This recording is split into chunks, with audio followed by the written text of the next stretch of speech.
Bonsoir la RCA, bonsoir l'Afrique, bonsoir à tous, mesdames et messieurs, bienvenue à cette autre édition spéciale comme tous les soirs sur la télévision nationale centrafricaine, mais aussi sur votre média panafricain, For You Media Africa. Eh bien, au cours du référendum constitutionnel, bien sûr, nous sommes toujours au cœur, en République centrafricaine, on se penche ce jour sur la question sécuritaire.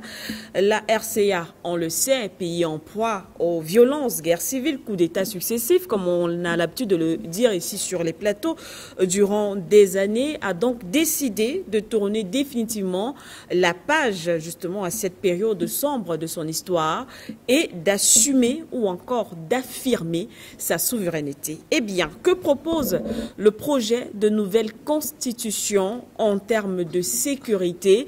On essayera d'apporter des éléments de réponse ce soir. Bien sûr, c'est en coprésentation avec vous, Bégoudé Madone. Bonsoir, Siké Doumbé. La question sécuritaire est donc au cœur de ce débat, comme vous l'avez dit il y a quelques secondes seulement. Et pour en parler, sur ce plateau, nous sommes accompagnés de nos consultants habituels, notamment le docteur Yam Timba qui est sur ce plateau. Bonsoir à vous et bienvenue. Bonsoir Madame Bégoudé, bonsoir à votre représentatrice Madame Siké Doumbé. Bonsoir. Bonsoir à mes panélistes que vous allez présenter et bonsoir à vous, chers Centrafricains, dont la qualité humaine aujourd'hui permet à toute l'Afrique de vous admirer.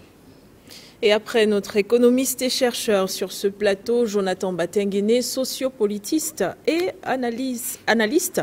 Bonsoir et bienvenue à vous. Bonsoir Madame Bégoudé, bonsoir Madame Siké Doumbé, Bonsoir. bonsoir au docteur Yam Timba et à notre illustre aîné que vous présenterez, à tout le peuple centrafricain, Bara Alakoui. Passion parfaite d'homme, homme politique, on a l'habitude de l'appeler le doyen. Bonsoir et bienvenue, c'est un plaisir de vous retrouver.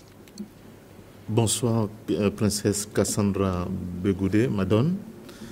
Bonsoir, la grande dame, la princesse Manuela Siké Doumbé. C'est toujours un plaisir pour moi d'être là sur les plateaux que vous dirigez avec beaucoup de maestria. Vous êtes de véritables étoiles qui brillent dans cette nuit noire qui nous a été imposée. C'est un honneur pour moi de partager de manière régulière vos plateaux. Un bonsoir à mes amis de panel. Je pense aux jeunes loups aux dents très longues. Je parle très incisif, mais surtout beaucoup d'espoir qui sont portés en lui. Nous sommes convaincus qu'il sera à la hauteur de l'héritage lourd qu'il aura le temps d'assumer. Demain, nous ne serons plus là. Et je me retourne vers le monsieur des chiffres. Une fois de plus, c'est le docteur Yam Timba. Encore une fois de plus, hier, j'ai été pratiquement assommé par ces chiffres. Je me suis posé la question pourquoi je suis né un peu plus tôt. Parce que justement, avec ces référendums constitutionnels qui va consacrer la naissance d'un nouvel État et d'une souveraineté assumée pour le peuple centrafricain, je peux déjà prédire aux générations futures que ce pays qui a été longtemps moqué sera un véritable pays de cocaïne comme disent les Français. Ça va être le Pérou ici. C'est à eux de transformer l'essai en s'impliquant d'abord au niveau de cette campagne qui se déroule pour continuer à expliquer à leurs mamans, à leurs épouses, à leurs filles, à leurs fils la nécessité d'aller au vote du 30 juin, mais surtout de tout faire pour que ce soit un oui massif qui pourra permettre enfin à la Centrafrique de se libérer des chaînes de la colonisation de l'esclavage et de forger ici un phare, une nouvelle lumière, et pour le peuple centrafricain et pour l'ensemble de l'Afrique. Merci pour cette invitation. Merci à vous, Passion Parfait d'Homme. Bonsoir également à Marie Poto qui nous suit, bien sûr, qui est déjà connectée parce qu'on le rappelle, vous pouvez aussi suivre cette émission en direct de nos différentes plateformes sur Facebook et YouTube et bien sûr l'application For You Media Africa. Je pense qu'on va ouvrir le débat justement en ce qui concerne la thématique de ce jour. Eh bien, commencer peut-être par le docteur Yam Timba sur cette question sécuritaire. Naturellement, nous aimons bien commencer par justement essayer de faire l'état des lieux, si on peut dire l'autopsie de la situation sécuritaire de ce pays, mais peut-être préciser avant l'arrivée du président Touadéra, parce qu'après, il s'agira aussi d'analyser peut-être la situation sécuritaire quand il est arrivé au pouvoir, du moins durant sa période à la tête de ce pays. Mais avant son arrivée, je pense en 2016, voilà, l'état des lieux de la situation sécuritaire. Écoutez, je commencerai par quelque chose de très agréable que j'ai vu dans le ciel de Bangui dans la journée. Oui, nous avons été tous témoins. C'était un avion de chasse. Oui. Et on sait qu'il était piloté par des Centrafricains. OK.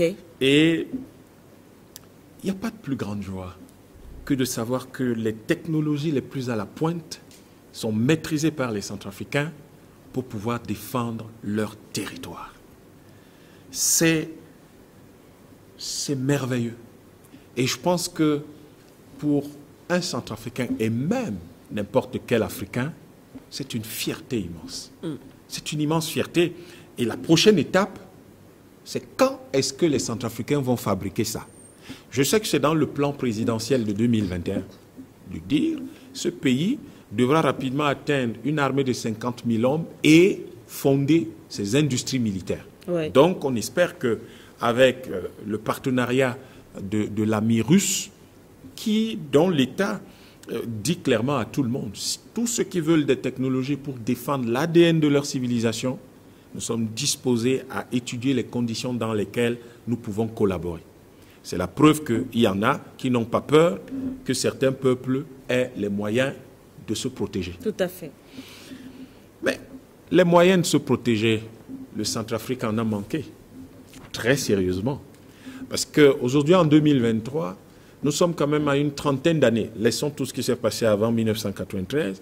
Nous sommes à une trentaine d'années d'une telle instabilité politique et d'une telle instabilité, d'un tel chaos social et de conflits généralisés que les Centrafricains, je l'espère, je le crois et je l'ai entendu dans les rues, partout, ils n'espèrent qu'une seule chose, c'est avoir enfin la paix. 2016, le président arrive au pouvoir. Ce que la plupart des gens ne savent pas, c'est que, en fait, lorsque la campagne est lancée, il y a des parties du territoire qui sont contrôlées par des gens qu'on appelle des rebelles, pour être gentil, Oui. ou des politico-militaires, mais qui sont en fait, si vous voulez, de façon claire, des gens qui sont contre le Centrafrique. Et l'essentiel même des Centrafricains entraînés dans cette histoire. Souvenez-vous de ce que nous disait le ministre de la Jeunesse il y a quelques jours. Oui. Plus de 12 000 enfants qui ne demandaient qu'à aller à l'école, qui ne demandaient qu'à jouer au football, qui ne demandaient qu'à étudier, qui ne demandaient qu'à inventer des choses extraordinaires, Qui ont été enrôlés de force, drogués, manipulés, violentés, pour qu'ils soient obligés d'aller faire du mal à d'autres enfants, à d'autres parents, alors que ces enfants ne savaient même pas dans quoi ils étaient embarqués. Et en 2016, je crois que le gouvernement de transition contrôlait à peine le tiers du territoire. Avec Mme Panza. Mme Catherine Samba Panza. Et ceux qui avaient des accords de défense avec ce pays, qui étaient censés déclencher immédiatement les réactions qui devaient permettre que des milliers de soldats viennent ici défendre les institutions et la République centrafricaine dans le cadre de ces accords de partenariat, n'ont rien fait. D'ailleurs, il y aura des polémiques qui vont naître par la suite. Et Dieu merci, le président Touadéra veillera à ce que le 31 décembre 2022, aucun de leurs soldats ne soit plus ici après l'échec de missions ou non aussi bizarres que ces mêmes missions comme les Sangaris, etc. Donc, je crois qu'aujourd'hui, en cette période-là, nous avons du mal à imaginer un pays qui est à peine contrôlé au tiers, au maximum, par l'État central. Nous avons du mal à imaginer le nombre de morts. Aujourd'hui, on estime que le Centrafrique, depuis 1993, a perdu 100 000 personnes par an. Le fait de perdre 100 000 personnes par an en multipliant par le facteur de renouvellement démographique en Afrique fait qu'en réalité, la situation sécuritaire de ce pays a signifié que ce pays a perdu en 30 ans 9 millions de personnes, 9 millions d'habitants potentiels. Je ne sais pas comment on fait pour tenir, mais ça montre à quel point ce peuple est extraordinaire et mérite non seulement le respect de ces hommes politiques et de tous ceux qui veulent être des hommes politiques, mais mérite le respect de toute l'Afrique. Et maintenant qu'il est en refondation et en régénération, il mérite l'attention et le respect de l'humanité.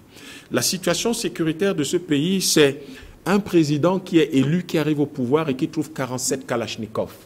Oui. Si ces Kalachnikov au moins avaient des chargeurs avec des munitions, on se dirait au moins sa garde rapprochée aurait pu être équipée.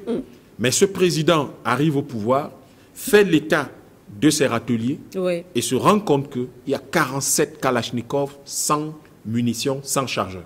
En même temps, le pays est sous embargo. Le pays, le comble, le pays est sous embargo de l'ONU.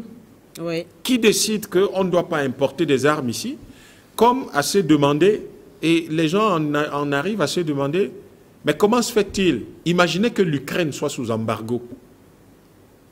Oui. Comment est-ce qu'ils vont se Le problème, défendre? c'est qu'en face de l'Ukraine, il y a un pays qu'on n'aime pas, et donc on décide qu'il n'y aura pas d'embargo là-bas, il n'y aura pas de mission des Nations Unies pour la stabilisation de l'Ukraine. Donc, il y a un pays qui est dépecé, écartelé entre différents groupes. Parce qu'en fait, si vous revenez en 2015-2016, vous trouverez qu'il y a des groupes qui disent tous être des groupes rebelles. Je crois que Mme Pansamba Panza en avait réuni 14. Oui. Mais comment 14 groupes peuvent se discuter la même chose? Comment dans un pays où on a du mal à avoir 2 repas, encore que quand on en a un, il faut remercier le ciel et les ancêtres, où trouvait-il les moyens de s'équiper? Comment on fait lorsque l'armée d'un pays a 47 Kalachnikov sans munitions?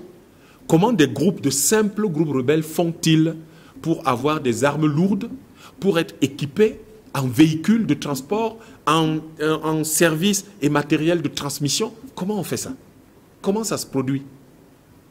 Voilà la situation sécuritaire en grande partie, mais il y a beaucoup d'autres aspects de la sécurité qui sont la sécurité économique, évidemment, qui n'était pas du tout pris en considération à cette époque, parce que personne ne pouvait penser d'abord à ça. Ouais. Nous avons des éléments sur lesquels on va revenir par la suite, mais c'était pour dire que la sécurité du pays à l'époque, on se souvient qu'un pays comme le Cameroun a perdu un général ici à Bangui. Un des plus brillants que notre pays a eu.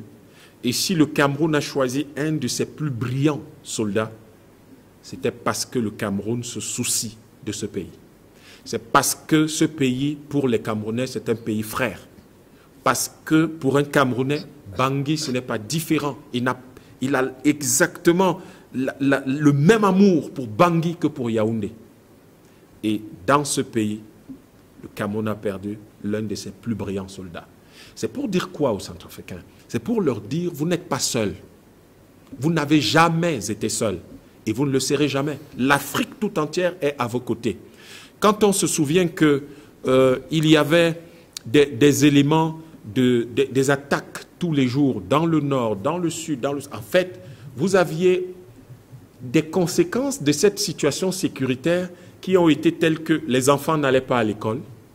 Et aujourd'hui, vous avez quand même des institutions internationales qui ont le toupet de venir parfois ici vous dire que les Centrafricains sont analphabètes. Mais qui est responsable de l'analphabétisme des Centrafricains? Est-ce que les 12 000 enfants soldats, pour ne parler que de ceux-là, se sont levés un matin à l'âge de 11, 12, 13 ans et ont décidé de ne plus aller à l'école? Vous avez un tel impact de ce conflit ou de ces conflits à répétition, de ces coups d'État, de cette situation sécuritaire chaotique sur ce pays, que les 2 millions, c'est 2 millions et demi, 2 millions, 2 millions d'extrême pauvres. Les 2 millions de personnes qui vivent dans l'extrême pauvreté de ce pays, Ouais. mais ce sont des personnes qui sont victimes de cette situation sécuritaire et ce sont des personnes qui, aujourd'hui, pourraient tenir pour responsables, j'imagine qu'il y a beaucoup d'associations de droits de l'homme, pourraient tenir pour responsables de leur situation et tous ces groupes paramilitaires, tous ces groupes rebelles, Oui. mais également la communauté internationale et oui. les partenaires qui avaient des accords de défense Oui. avec le Centrafrique, qui ont estimé qu'ils avaient autre chose à faire que de participer à la création d'une défense comme celle qui est en train d'être créée en Centrafrique grâce au partenariat des Russes. C'est pour ça que j'étais particulièrement heureux aujourd'hui de voir le ciel de Bangui strié par cet équipement militaire qui rappelait à tout le monde que le Centrafrique d'hier, c'est le passé et que le Centrafrique de demain, ce sera un autre monde. Merci, Dr Yam Timba. Jonathan Batengene, à la chute peut-être du Dr Yam Timba, le Centrafrique d'hier ne sera pas le Centrafrique de demain, mais selon certains rapports qui continuent d'être produits en 2023, après qu'on ait fait l'état des lieux, on considère encore le Centrafrique comme un pays très dangereux. Aujourd'hui, je m'amusais à préparer l'émission et je tombe sur des rapports qui conseillent aux jeunes Africains ou alors aux étrangers de ne pas se rendre en République centrafricaine sous prétexte que c'est un pays où il y a de la dangerosité, où l'insécurité est grandissante, où les manifestations ne sont jamais pacifiques. En tout cas, des rapports comme ceux-là qui viennent entacher l'image sécuritaire du Centrafrique et d'ailleurs des choses contre lesquelles la Constitution compte bien lutter. Vous savez, Madame Begoudé, j'ai eu peur quand vous venez de décrire le Centrafrique. J'ai cru que ce n'est pas le même pays où je dors tous les jours ces derniers jours. C'était ma réaction également. J'ai eu envie d'aller reprendre l'avion et rentrer à Douala. Mais non, tout ça, ça fait partie d'une grosse comédie qui nous est servie par un ensemble de médias et on connaît lesquels. Vous savez, le tour que j'ai fait quand même à Douala m'a permis de comprendre beaucoup de choses. Il y a eu un échange avec un autre Camerounais, un ingénieur, et il me dit, Jonathan, tu sors du Centrafrique, là-bas, tu résides où? À côté de la présidence? Je lui dis, dans la présidence. Il dit, ah bon?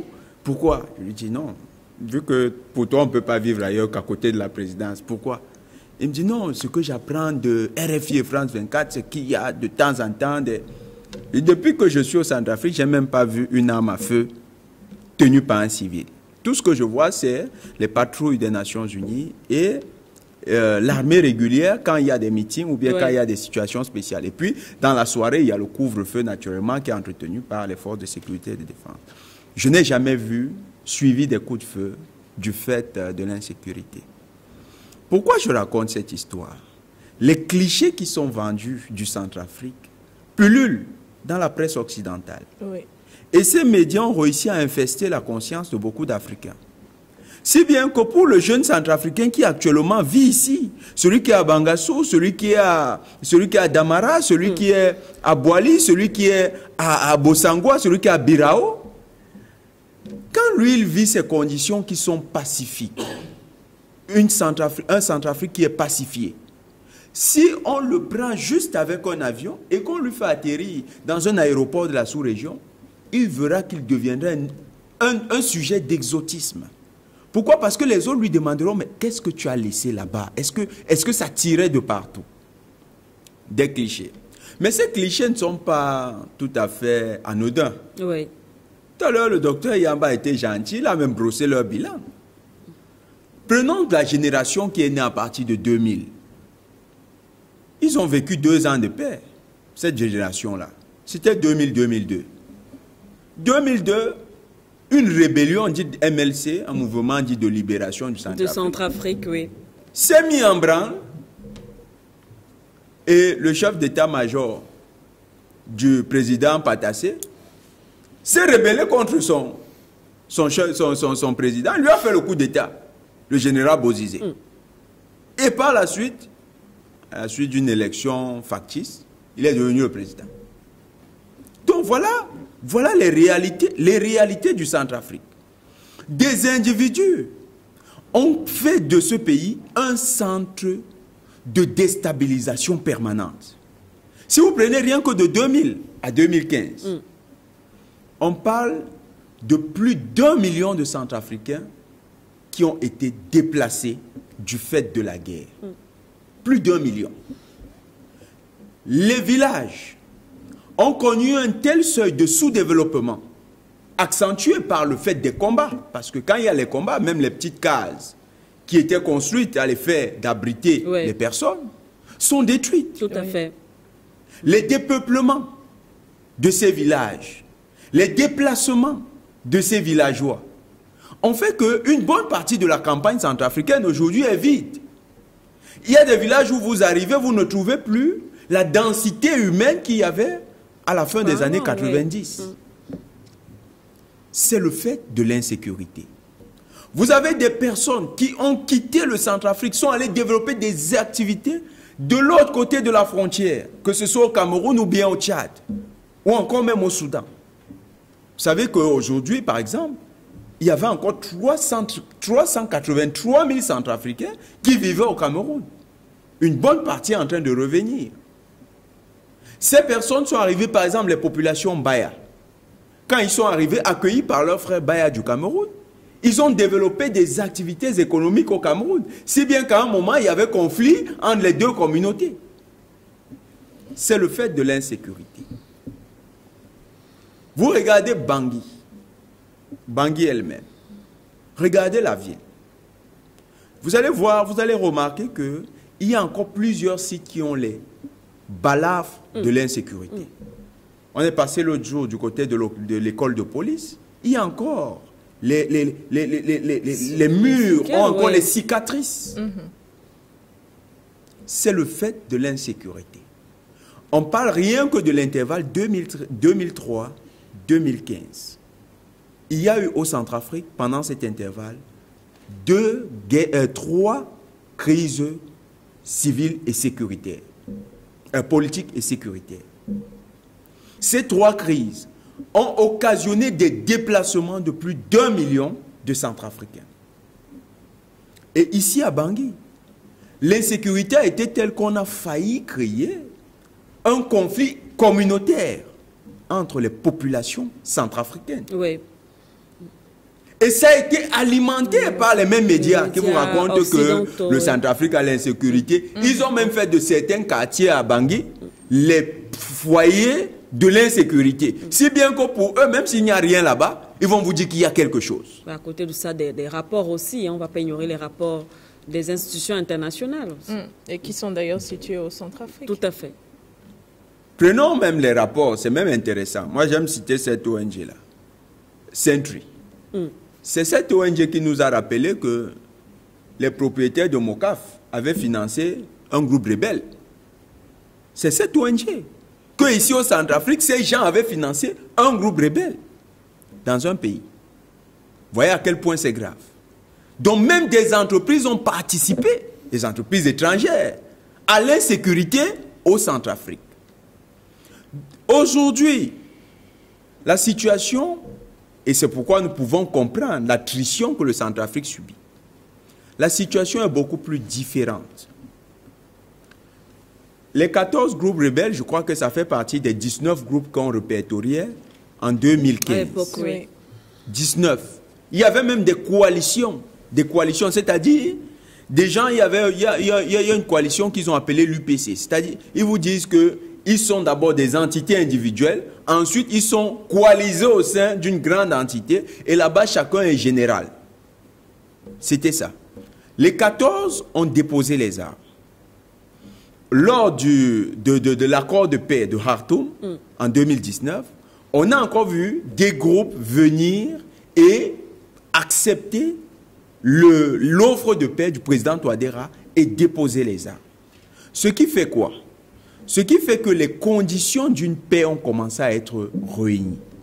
Et le président Touadéra n'a pas misé d'abord sur la force de l'État sur le plan militaire. Depuis son arrivée en 2016, le premier élément sur lequel il a misé, c'était l'ouverture des négociations. Ou du moins la continuité des négociations qui avaient commencé sous la présidente Catherine Samba Panza. Et puisqu'il se rendait compte que dans le cas des négociations, on ne peut pas seulement évoluer avec la carotte, il a réfléchi à la théorie du bâton. C'est pourquoi il a cherché des partenaires qui étaient plus fiables. Et là, vous savez mieux que moi que s'il est allé chercher ses partenaires, c'est parce que les anciens partenaires avaient fait montre de beaucoup de faiblesses, avaient même péché. Ce n'est pas moi qui le dis, hein. C'est un rapport de la CIA qui rapporte que les sécurités qui ont été créées ici en 2003, il y avait pour beaucoup la contribution de la France, qui était derrière le MLC. C'est dire que la France, à la fois, assurait la sécurité de Patassé à travers, du président Patassé à travers, à travers le groupe Baril, Baril qui est un gendarme français qui avait carrément la sécurité du président Patassé. Et de l'autre côté, la France était active à soutenir le MLC de manière officieuse. Il fallait donc trouver un partenaire qui ne joue pas un double jeu comme les autorités françaises. C'est dans ce cadre que le président Touadéra a décidé d'aller chercher des partenaires fiables. Et ces partenaires fiables, il les a trouvés dans la personne des Russes. Et les Russes, qu'est-ce qu'ils ont apporté? Les Russes ont trouvé que les Français formaient au rabais l'armée centrafricaine. Certainement parce qu'ils comptaient toujours gagner les marchés de sécurité. Oui. Et la formation au rabais, c'était quoi? On le dit toujours, c'est un peu risible, mais ça fait mal de le dire.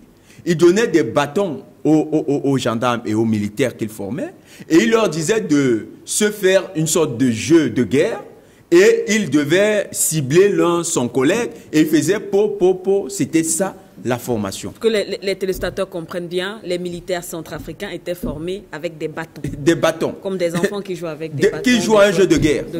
Voilà. Et c'était ça. Oui.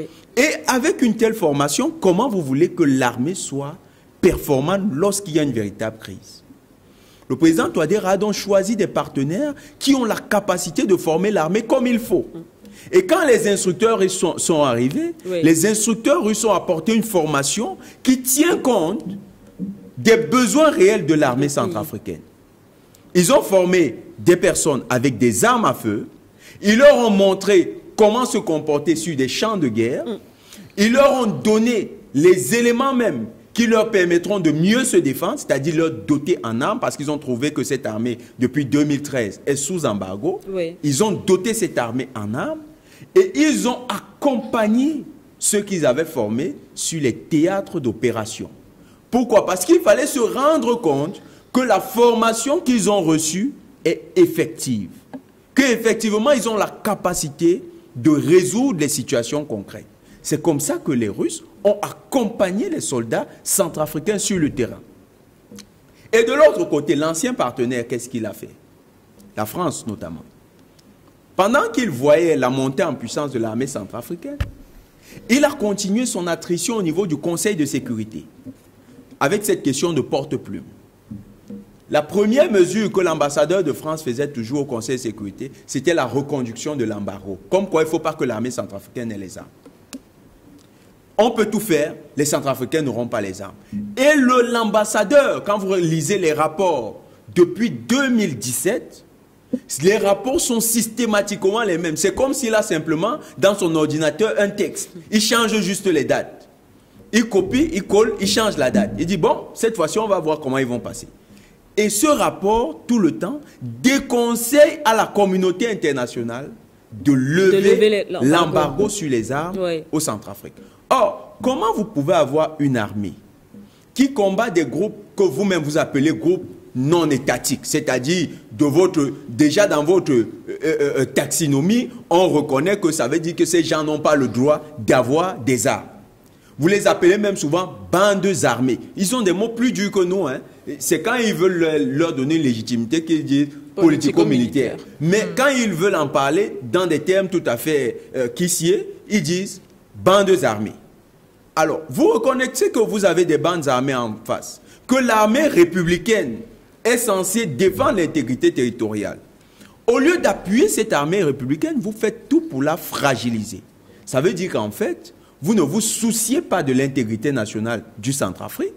La situation de perte de cette souveraineté vous arrange. Et pendant donc longtemps, la France a soutenu cette situation en accentuant le statu quo entre l'armée centrafricaine et les bandes armées qui étaient en face de cette armée et qui créaient l'insécurité. Mais grâce à l'apport des Russes, oui, la montée en puissance de l'armée centrafricaine, on a observé que de plus en plus, l'armée centrafricaine réussit à conquérir du territoire. Et ce n'est pas nous qui le disons, c'est les États-Unis, avec leur service de renseignement, la CIA, oui, qui dit en 2019 dans son rapport, l'État centrafricain a réussi à reconquérir 85% de son territoire. Aujourd'hui, ce que nous savons, c'est que l'État centrafricain, grâce à ses efforts avec les Russes, a réussi à conquérir 97% de son territoire. Ça montre toute la différence entre la situation d'avant et la situation actuelle. Et quand vous regardez, l'essentiel des réfugiés centrafricains qu'il y avait au Cameroun est en train de revenir sur le territoire centrafricain. Ça veut dire que les conditions de sécurité sont en train d'être réunies pour que désormais les citoyens centrafricains vaquent à leurs occupations. D'accord. Merci à vous, Jonathan Batenguene. On poursuit avec Patient Parfendum, toujours sur plus ou moins l'état des lieux en termes de sécurité. Avant, tout à l'heure, justement, de revenir précisément dans le projet de nouvelle constitution. Alors, le président Touadéra arrive donc avec une vision qui semble d'ailleurs être traduite dans ce projet de nouvelle constitution. Il arrive et trouve dans ce pays, comme l'ont rappelé ici les copanélistes, un pays divisé, contrôlé justement par des groupes armés, l'autorité de l'État qui est bien sûr mise à mal. Alors, entre 2015 et maintenant, qu'est-ce qui a justement changé sur le plan sécuritaire, ce qui pourrait justement, le rappel, être retrouvé ou alors traduit dans ce projet de nouvelle constitution? Mais ce qui a changé depuis la date dont vous énoncez tout à l'heure, c'est tout simplement qu'enfin, nous avons un leadership qui a pris la pleine mesure de la nécessité pour son pays d'être doté d'une véritable armée, gage de la souveraineté de ce pays. Oui. Sans une armée capable de défendre correctement l'intégrité des territoires et surtout veiller à la libre circulation des hommes et des biens, je pense qu'on ne pourra pas parler d'un État.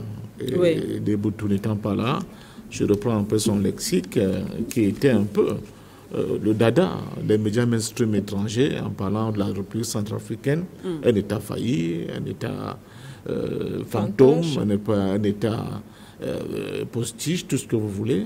Et là, il fallait mettre fin à cette manière de décrire un pays que vous avez vous-même, ceux qui le décrivent ainsi, mis dans des conditions absolument de décrépitude, à la fois humaine et morale, incroyable. Donc, le leadership du président Touadéra s'affirme d'abord par le fait qu'enfin, il va redonner les lettres de noblesse à l'armée de ce pays.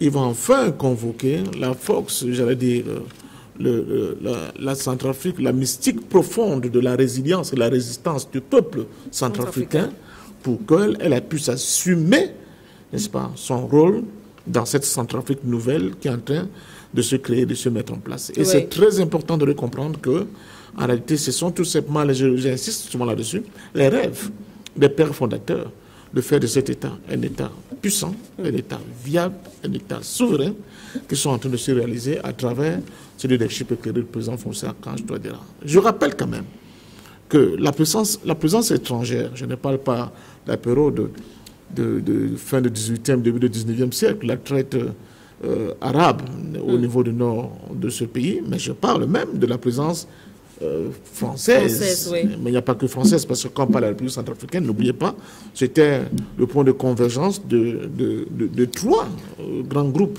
colonisatrices. Ce fut la France, ce fut la Belgique, mais ce fut aussi l'Allemagne. Et d'ailleurs, une partie de cette République aujourd'hui, dans son format actuel, encore hier, je pense dans les années 1905, appartenait par exemple au Cameroun. Il ne faut pas l'oublier. Donc, et cette confrontation a été basée sur le principe d'un racisme primaire qui ne voyait pas en l'homme centrafricain un homme capable d'assumer son propre destin. Et cette philosophie a été développée et a été la philosophie dominante pendant toutes ces années de cauchemardesque qu'a vécu cette République.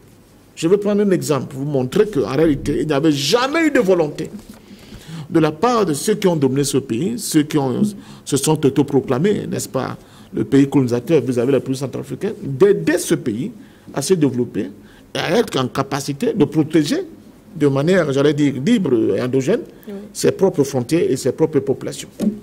Quand vous vous rendez compte quand même que depuis les années 50, par exemple, en dehors de Bangui, la France avait une autre base militaire dans la ville de Bois. C'est une ville qui était capable une base qui était capable de contenir plus de 2000 soldats, à l'époque déjà. la France va mettre fin à la base de bois en 1997. C'est bon.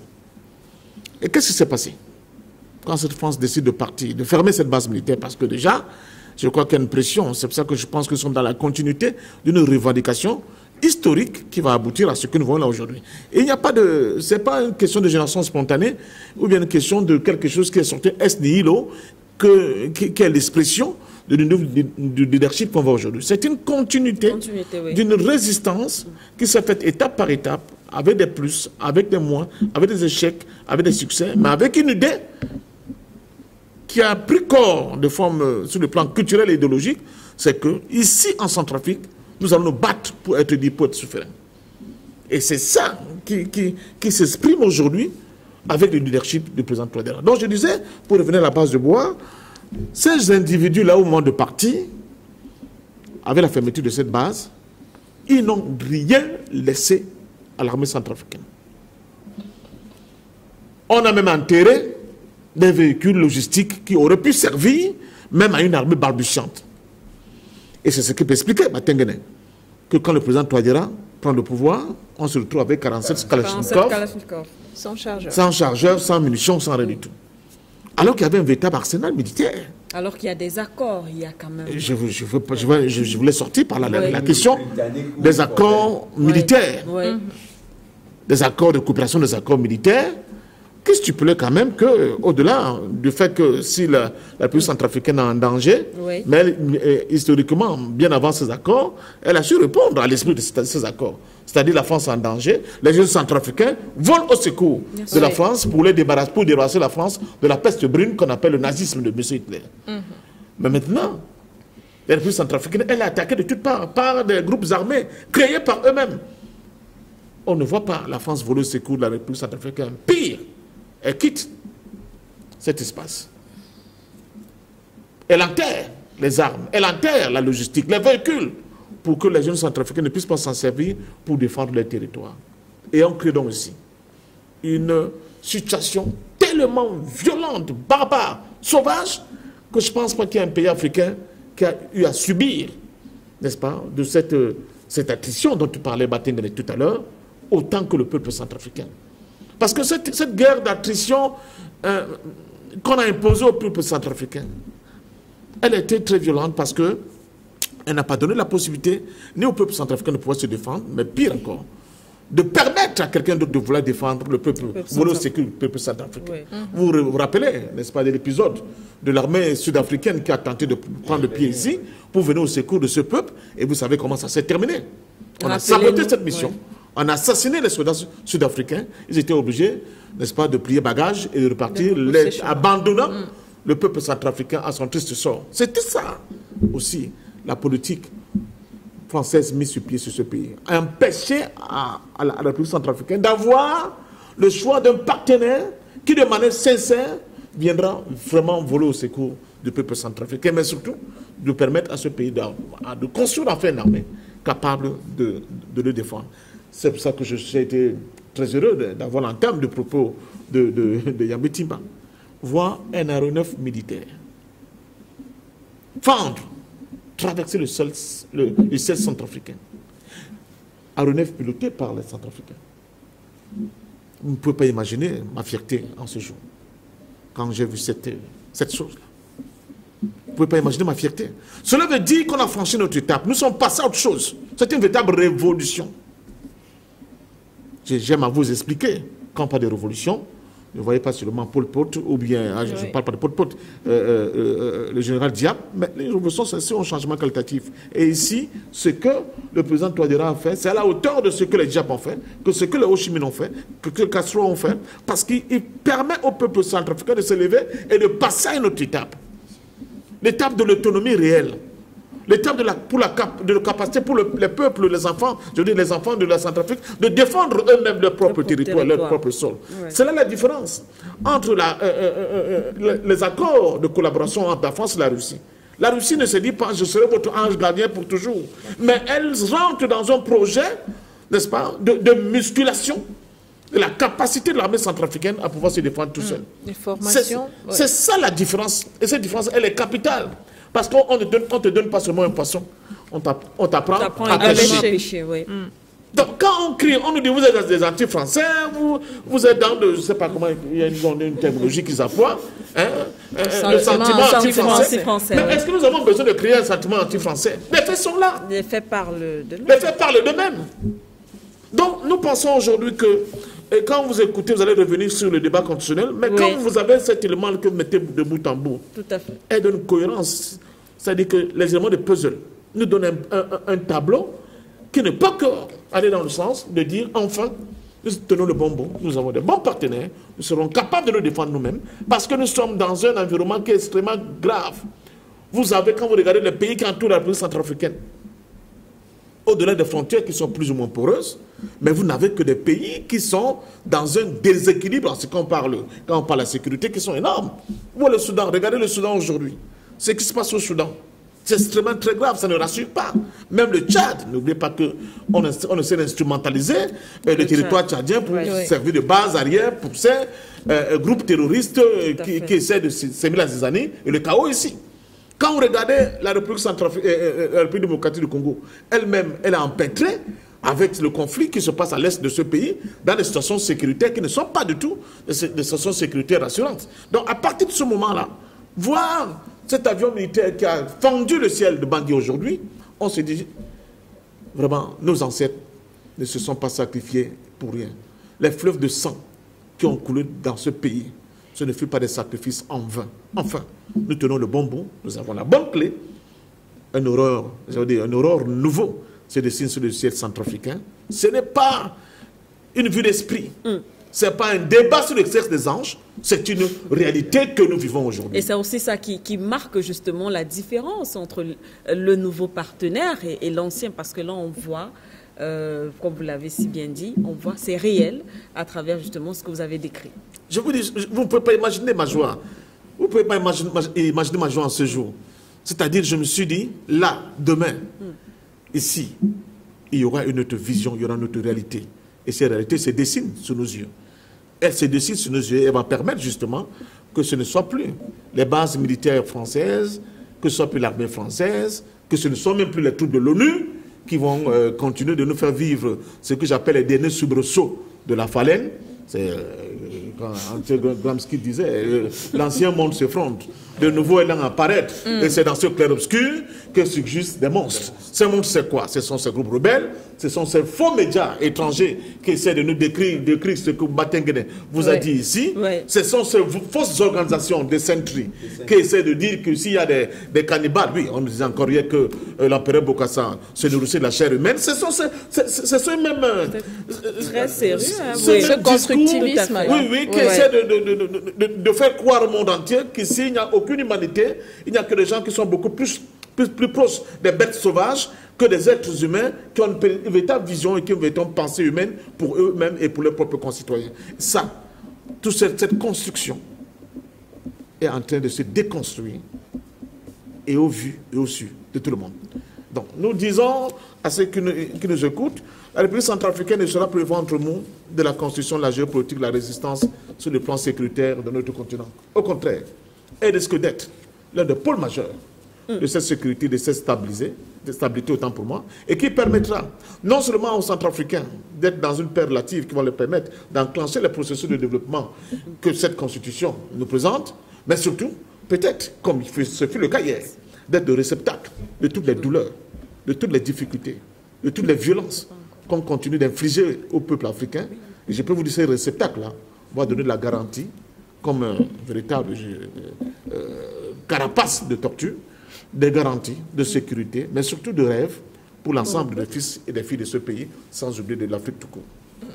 Merci, Partien Parfendum. Eh bien, on rentre là, de plein pied, dans notre thématique principale, après avoir fait l'état des lieux, comme cela était d'ailleurs très nécessaire, et après avoir écouté chacun d'entre vous, Dr Yamtimba, pour emprunter le terme tout à l'heure de Partien Dom, le puzzle a été reconstruit.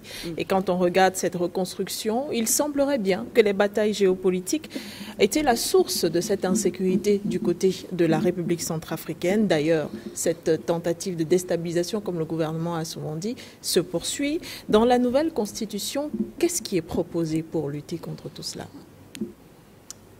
Je vais partir de quelque chose qui semble tout à fait hors de votre question, mais qui permettra de mettre plus en relief ce qui est proposé dans cette Constitution. Le budget de la MINUSCA dans ce pays, pour les 12 prochains mois, enfin pour le nouveau budget en cours, c'est 675 milliards de francs CFA.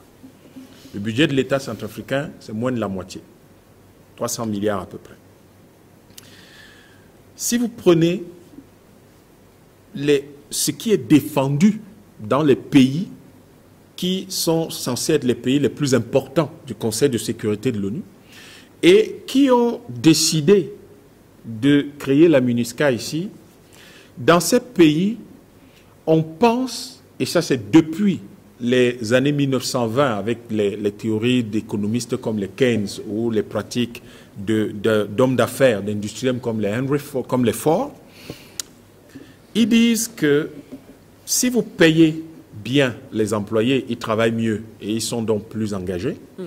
Ça, c'est sûr, dans le cadre strict de la relation au salaire. Mais si vous voulez qu'un pays fonctionne bien, il doit y avoir, la fonction publique doit représenter au minimum 15% de la population active. C'est ce que ces pays-là font. Au moins 15% de la population active pour créer de l'emploi.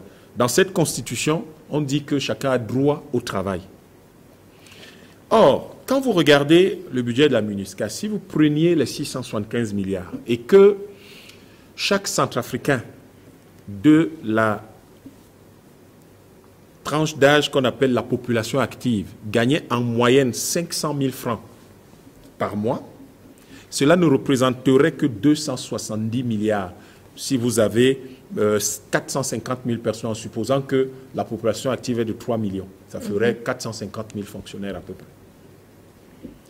Ça ferait 270 milliards, c'est-à-dire moins de la moitié de ce que du budget de la MINUSCA.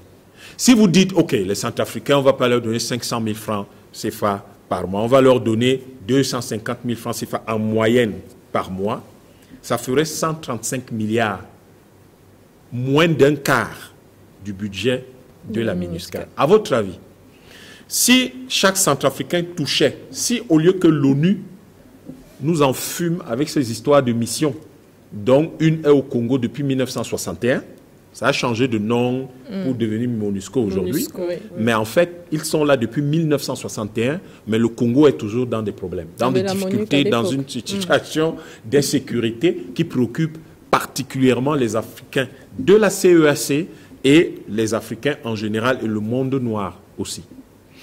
Donc, c'était pour dire quoi? C'était pour dire que, en réalité, les solutions qui viennent de l'extérieur n'ont pas du tout apporté de solution, n'ont pas du tout apporté la stabilité dont on avait besoin dans ce pays. Si l'ONU avait besoin, parce que c'est l'opportunité de dire qu'il faudrait une réforme en profondeur de l'ONU qui doit venir aider les membres et non pas créer une administration et une armée qui ne dépendent pas du chef de l'État en place. Vous voyez que si ce pays avait 675 milliards disponibles, 135 milliards paieraient des salaires suffisamment intéressants pour pouvoir permettre à 450 000 fonctionnaires, 450 000 personnes d'être dans la fonction publique de ce pays. Et si vous avez 450 000 personnes qui travaillent dans la fonction publique de ce pays, ça veut dire que vous avez 4,5 millions de personnes qui sont à l'abri du besoin. 4,5 millions de personnes, c'est 75% de la population de ce pays. Vous prenez les entreprises et tout ce qui reste, et le secteur privé, ça couvre largement le 1,5 million de personnes qui ne pourraient pas être soutenues par cette fonction publique.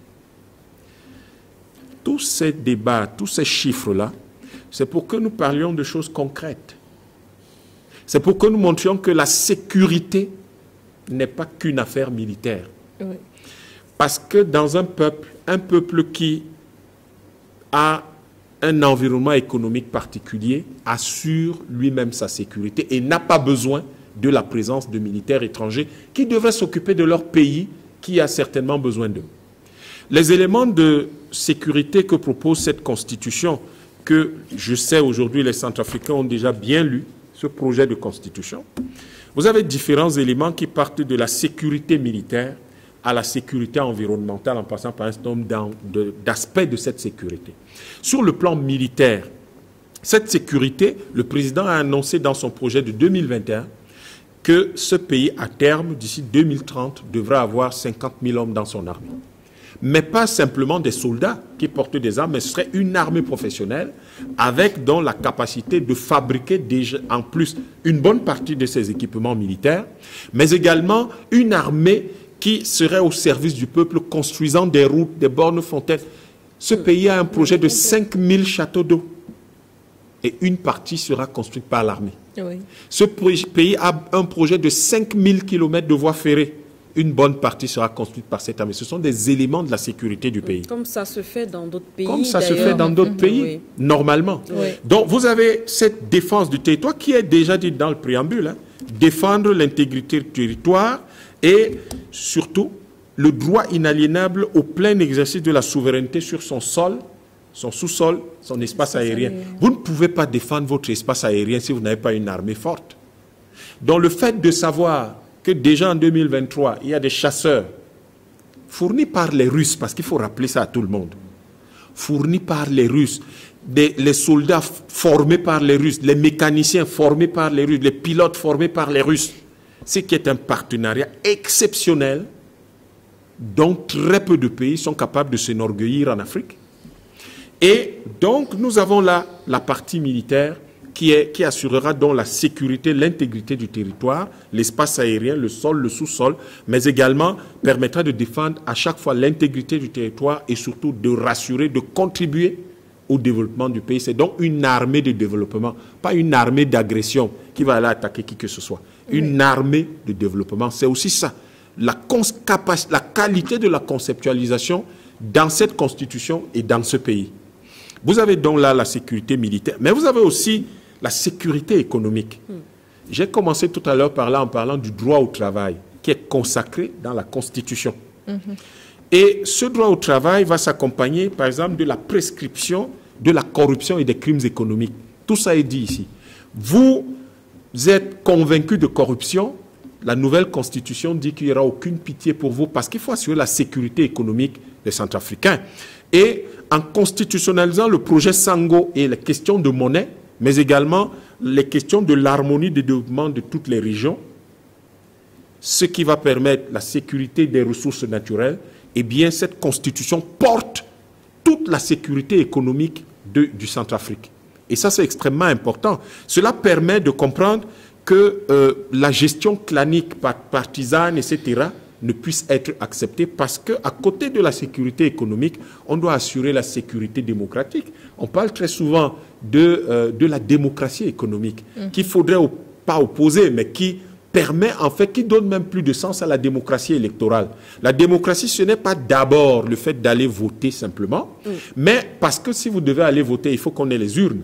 On ne va pas continuer à importer de simples urnes pour des élections. Donc, la démocratie économique, c'est de pouvoir assurer le zokwezo, se loger, se nourrir, se vêtir, s'éduquer, se soigner. Et donc, on évitera toute gestion clanique. Tout ça est prévu là-dedans. Vous avez là, c'était la sécurité démocratique, mais vous avez des éléments très forts, comme par exemple le mariage selon les traditions du peuple.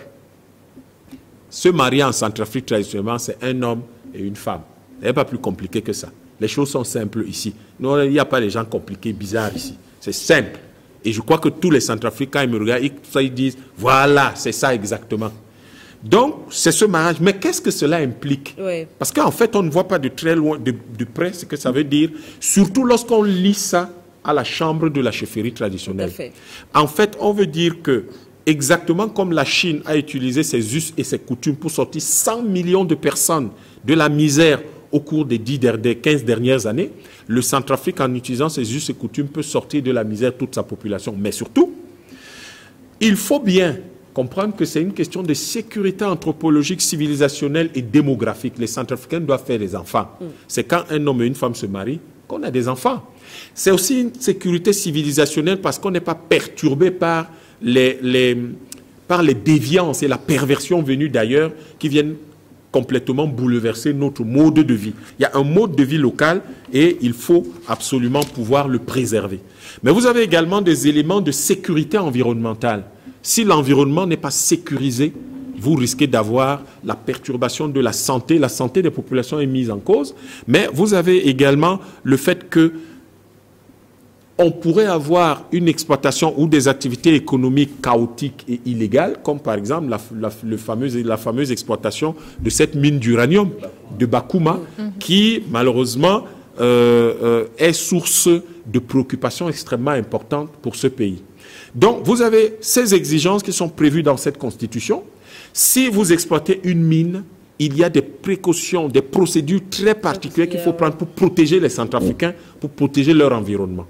Vous avez, enfin, je ne vais pas peut-être énumérer tous les aspects de la sécurité, mais vous avez un dernier que je voudrais énumérer, qui est extrêmement important parce qu'il permet de proscrire, c'est-à-dire qu'il empêche désormais que les Centrafricains aillent prendre des armes contre d'autres Centrafricains, alors que ceux qui les flattent, les séduisent pour leur dire non, prenez les armes, celui qui est au pouvoir là, il ne sert à rien. Et ils sont assis dans leur salon feutré, leurs enfants vont à l'école, leurs femmes vont faire du shopping, et vous, et eux, les Centrafricains, leurs enfants ne peuvent plus aller à l'école, leurs femmes ne peuvent pas travailler, et eux, ils sont en brousse, sous la pluie, sous le soleil, alors que les gens qui donnent les ordres derrière sont assis dans les salons feutrés, boivent du bon whisky et regardent les belles choses de la vie.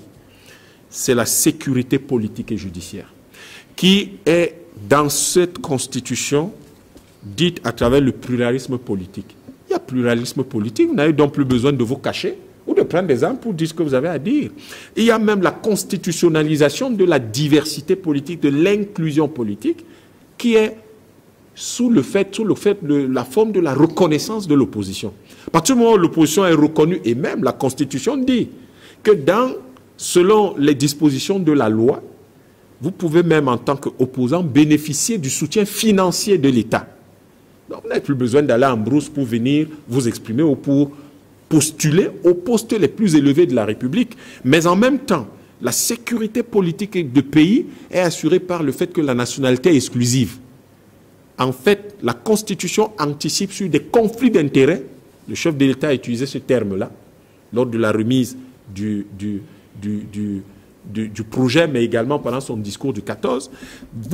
Tout cela permet d'assurer cette sécurité politique et judiciaire qui fait que vous n'avez plus besoin de pouvoir de chercher des raccourcis, comme le disait un autre homme politique ici, pour accéder au pouvoir. Et la sécurité judiciaire via le respect et la protection des droits du citoyen et particulièrement des droits des femmes. Je me souviens encore, et je rends hommage à cette jeune femme, et j'envoie mon réconfort à sa famille, Marie Lumière, qui avait été, par le fait de l'insécurité que les gens ont voulu installer dans ce pays, qui avait été fauché et qui avait perdu la vie. Nous espérons que tous ces aspects de la sécurité qu'apporte cette Constitution permettront que demain, il n'y ait plus des enfants violés dans ce pays, qu'il n'y ait plus de Marie-Lumière fauchée parce que des gens se retrouvent dans ce pays qui n'est pas le leur et fonctionnent comme ils veulent et font partie du problème et donc de l'insécurité ambiante. Nous espérons que tous les Centrafricains comprennent cela et qu'ils savent désormais ce qu'il y a à faire le 30 juillet, compte tenu du fait que la Constitution balise tous les aspects de la vie et apporte des réponses à la demande de sécurité qui est émise par ces Centrafricains. Merci à vous, Dr Yam Timba. Jonathan Batenguene, vous avez eu le temps justement de parcourir les rues, les villages, on peut le dire comme ça, de ce pays. Des observations majeures, la présence, on va dire quoi, des Nations Unies, on le voit à travers justement plus ou moins le véhicule, une forte présence justement des Nations Unies, forte présence aussi des militaires étrangers.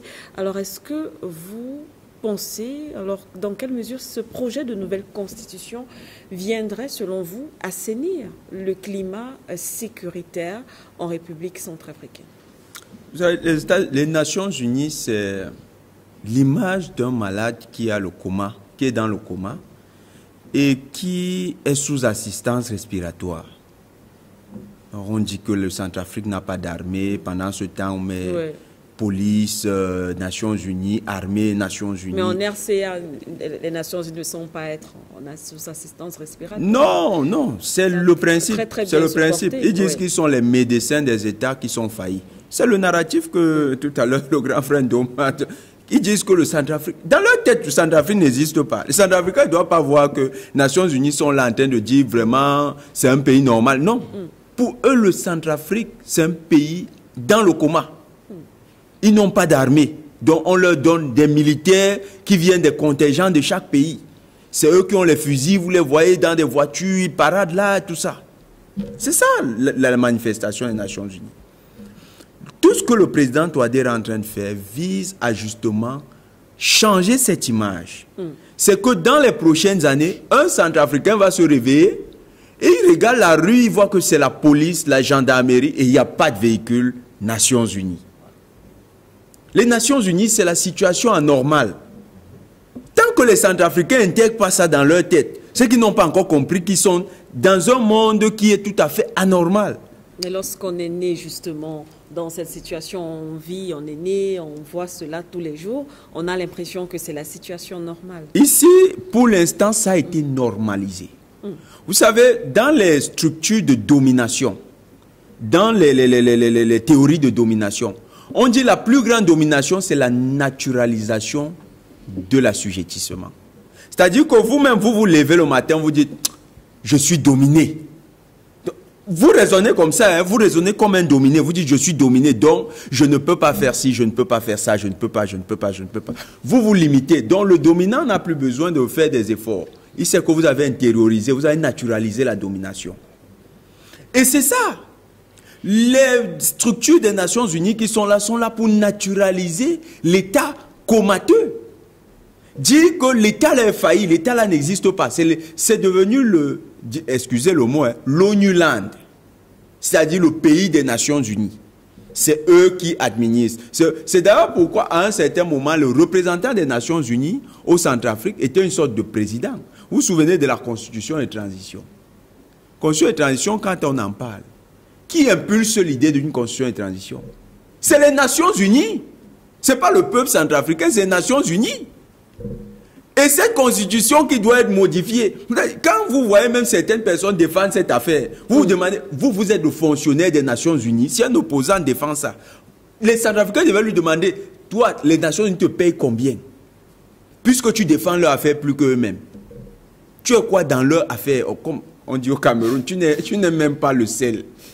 Tu n'es rien, tu n'es pas fonctionnaire des Nations Unies, mais tu défends leur idée. Ils ont dit constitution de transition et toi tu défends ça plus qu'eux-mêmes.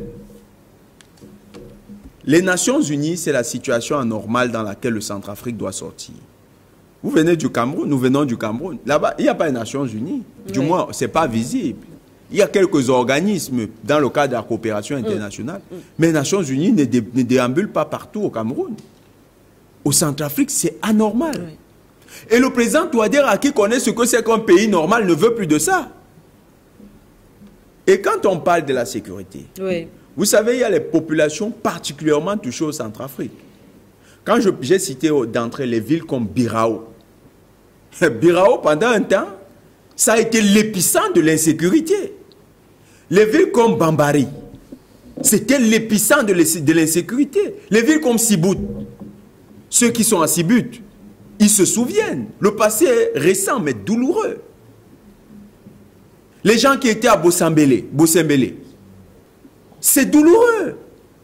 C'est des gens à qui, quand nous parlons, quand ils nous écoutent ce soir, ils savent ce que ils ont vécu comme insécurité. À ces personnes-là, on n'a pas besoin de leur mettre RFI pour qu'ils sachent ce qui a changé. Même les populations de Bangui. Parce que, en 2003, quand l'APRD a encerclé Bangui, c'est les populations de Bangui qui vivaient le chaud. Les Nations Unies arrivent justement parce que quand on a créé cette insécurité, sous l'époque de Patassé, il n'y avait pas autant les Nations Unies. Mais quand on a créé cette insécurité à partir de 2002, on a fait du Centrafrique un État failli, un État sous assistance internationale. Et le docteur vous a donné des budgets faramineux. Ouais. Moi, je vais donner ça en dollars. 1,2 milliard de dollars, budget des Nations Unies, de la MINUSCA. 1,2 milliard de dollars. On a proposé au Centrafrique il y a quelques jours, le FMI dit qu'on veut aider le Centrafrique. Vous connaissez, on donne ça en francs CFA, ça donne l'impression qu'on peut comparer. 800 millions de dollars.